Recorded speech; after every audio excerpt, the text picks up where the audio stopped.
Hi all, എൻ്റെ പേര് ഗിൽദേവ്. എല്ലാവർക്കും ക്രിസ് പാർക്കിലേക്ക് സ്വാഗതം. ഇപ്പോൾ നമ്മൾ സൗത്ത് ആഫ്രിക്ക വെസ്റ്റ് ഇൻഡീസ് മാച്ചിൻ്റെ അനാലിസിസാണ് നോക്കുന്നത്. രണ്ട് ടീമുകളും കിടിലൻ വിജയത്തിന് ശേഷമാണ് പരസ്പരം ഏറ്റുമുട്ടാൻ ഇന്നലെ ഇറങ്ങിയത്. നമുക്കറിയാം, ഇന്നലെ ടോസ് കിട്ടിയത് സൗത്ത് ആഫ്രിക്കയാണ്. ഒരു വെസ്റ്റ് ഇൻഡീസിനെ ബാറ്റിങ്ങിന് അയച്ചു. ലാസ്റ്റ് മാച്ചിൽ സിംബാബ്വെയെ തകർത്തടിച്ചിട്ടാണ് ബാറ്റ്സ്മാൻമാർ 6-ന് 251 എന്ന റൺസിലേക്ക് വെസ്റ്റ് ഇൻഡീസ് എത്തിയത്.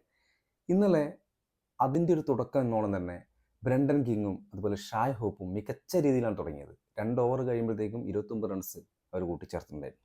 ഷായ് ഹോപ്പ് 6 ബോളിൽ 16 റൺസും ബ്രണ്ടൻ കിങ് 11 ബോളിൽ 21 റൺസുമാണ് അപ്പോൾ എടുത്തിട്ടുണ്ടായിരുന്നത്. എന്നാൽ പെട്ടെന്ന് 2 വിക്കറ്റുകൾ പോകുന്നു. കഗിസോ റബാഡയും ലുങ്കി എങ്കിഡിയും ഫോമിലേക്ക് വരികയാണ്. മികച്ച രീതിയിൽ 2 സ്പേസറും വെസ്റ്റ് ഇൻഡീസ് ബാറ്റ്സ്മാൻമാരെ നിരന്തരം പിന്നീട് കാണുന്ന നമ്മൾ നിരന്തരം എല്ലാവരും കൂടാരം കയറിക്കൊണ്ടിരിക്കുകയാണ്. കഴിഞ്ഞ കളിയിൽ ഫോം ആയിട്ടുള്ള റുദർഫോർഡ്, അതുപോലെ തന്നെ മുൻനിര ബാറ്റ്സ്മാൻമാരൊക്കെ തന്നെ ഒറ്റയടിക്ക് ആദ്യത്തെ 5 പേരെ കൂടാരം കയറ്റുകയാണ്. അതിൽ റുദർഫോർഡ് ഒരു 12 റൺസ് നേടി ചോദിച്ചാൽ പ്രത്യേകിച്ച് കാര്യമായിട്ടുള്ള സംഭാവന ആരുടെ ഭാഗത്തുനിന്നും വന്നില്ല എന്നുള്ളതാണ്. പിന്നീട് അതായത് ഏകദേശം ഒരു 7 വിക്കറ്റുകൾ 83 റൺസ് ആകുമ്പോഴത്തേക്ക് വെസ്റ്റ് ഇൻഡീസ് നഷ്ടപ്പെടുകയാണ്. പിന്നീടാണ് അവരുടെ കിഡിലൻ പാർട്ട്ണർഷിപ്പ്. ശരിക്കും ഒരു 100 റൺസിന് താഴെ വെസ്റ്റ് ഇൻഡീസ് ഓൾ ഔട്ട് ആവുന്ന ഒരു കരുതിയെടുത്തുനിന്ന് ജെയ്സൺ ഹോൾഡറും ആ ഒരു ഉത്തരവാദിത്വം ഏറ്റെടുത്തുകൊണ്ട് വരികയാണ്. ജെയ്സൺ ഹോൾഡർ, അതുപോലെ തന്നെ ജെയ്സൺ ഹോൾഡർ 31-ൽ 49 റൺസ് എടുത്തു. ഇനി റൊമാരിയോ ഷെപ്പേർഡ്, ഇവർ നമ്മളൊരു പാർട്ട്ണർഷിപ്പാണ്. 80 റണ്ണിന് മേലുള്ളൊരു പാർട്ട്ണർഷിപ്പ് അവിടെ വരികയാണ്. അപ്പോൾ റൊമാരിയോ ഷെപ്പേർഡ് 37 ബോളിൽ 52 റൺസാണ് എടുത്തത്.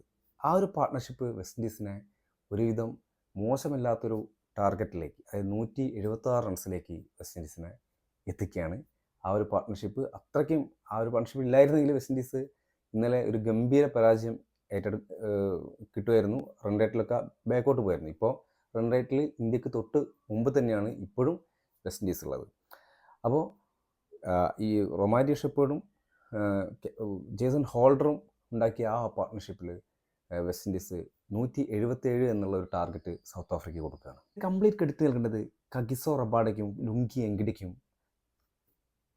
ഇതിൻ്റെ കംപ്ലീറ്റ് ക്രെഡിറ്റ് ദക്ഷിണാഫ്രിക്കൻ ബോളേഴ്സിനാണ്.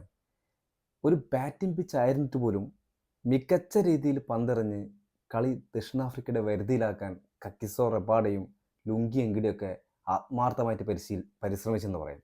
ലുങ്കി എങ്കിഡി 4 ഓവറിൽ 30 റൺസ് തുടങ്ങി 3 വിക്കറ്റ് വീഴ്ത്തിയപ്പോൾ കഗിസോ റബാഡ 4 ഓവറിൽ 22 റൺസ് തുടങ്ങി 2 വിക്കറ്റ് വീഴ്ത്തി. ഒപ്പം കോർബിൻ ബോഷും മികച്ച രീതിയിൽ 2 വിക്കറ്റ് നേടി എക്കണോമിയും വളരെ കുറച്ചുകൊണ്ട് തന്നെ ബോൾ ചെയ്തു. കേശവ് മഹാരാജയും അതുപോലെ തന്നെ മാർക്കോ യാൻസനും 10 വിരതിയിട്ട് കുറച്ച് എക്സ്പെൻസീവ് ആയിരുന്നു ഇന്നലെ. എന്നിരുന്നാലും ദക്ഷിണാഫ്രിക്ക അവർക്ക് എത്തിപ്പിടിക്കാൻ പറ്റുന്ന ഒരു ടാർഗറ്റിലേക്ക് വെസ്റ്റ് ഇൻഡീസിനെ ചുരുക്കി കെട്ടിയെന്ന് പറയാം. ബാറ്റിംഗ് ഇറങ്ങിയ സൗത്ത് ആഫ്രിക്ക വളരെ നിസ്സാരമായിട്ടാണ് ചേസ് ചെയ്യുന്നത് കാണുന്നത്.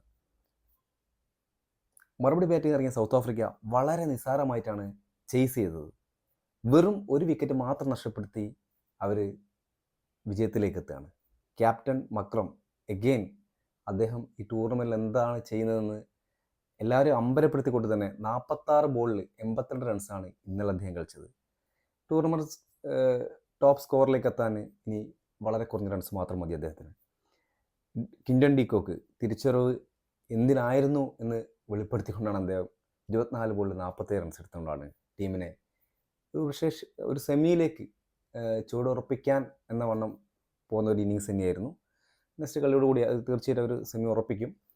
അത് കഴിഞ്ഞ് റയാൻ റിക്കൽട്ടൺ, അദ്ദേഹത്തിന് 28 ബോളിൽ 41 റൺസ് അദ്ദേഹം പുറത്താകാതെ നിൽക്കുകയായിരുന്നു. അപ്പോൾ എല്ലാം കൊണ്ടും സൗത്ത് ആഫ്രിക്ക മികച്ച ഫോമിലായിരുന്നു. കഴിഞ്ഞ കളി ഇന്ത്യയോട് ഉള്ളൊരു വിജയം, അല്ലെങ്കിൽ ഇന്ത്യയെ അങ്ങേയറ്റം ഗംഭീര വിജയം തന്നെ പറയണം. ആ ഒരു വിജയം അവർക്ക് കുറഞ്ഞ കോൺഫിഡൻസ് ഒന്നുമല്ല നൽകിയത്. അത്രയ്ക്ക് കൂളായിട്ടാണ് ഇന്നലെ അവർ ഗെയിം കളിച്ചത്.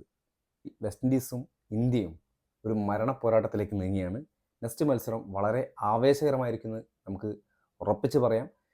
ഡു ഓർ ടൈ മാച്ച് തന്നെയായിരിക്കും. കാരണം ജയിക്കുന്ന ഒരു ടീമിന് മാത്രമേ സെമിയിൽ എത്താൻ പറ്റൂ. നമുക്ക് ആവേശകരമായ മാച്ച് നമുക്ക് വെയിറ്റ് ചെയ്യാം.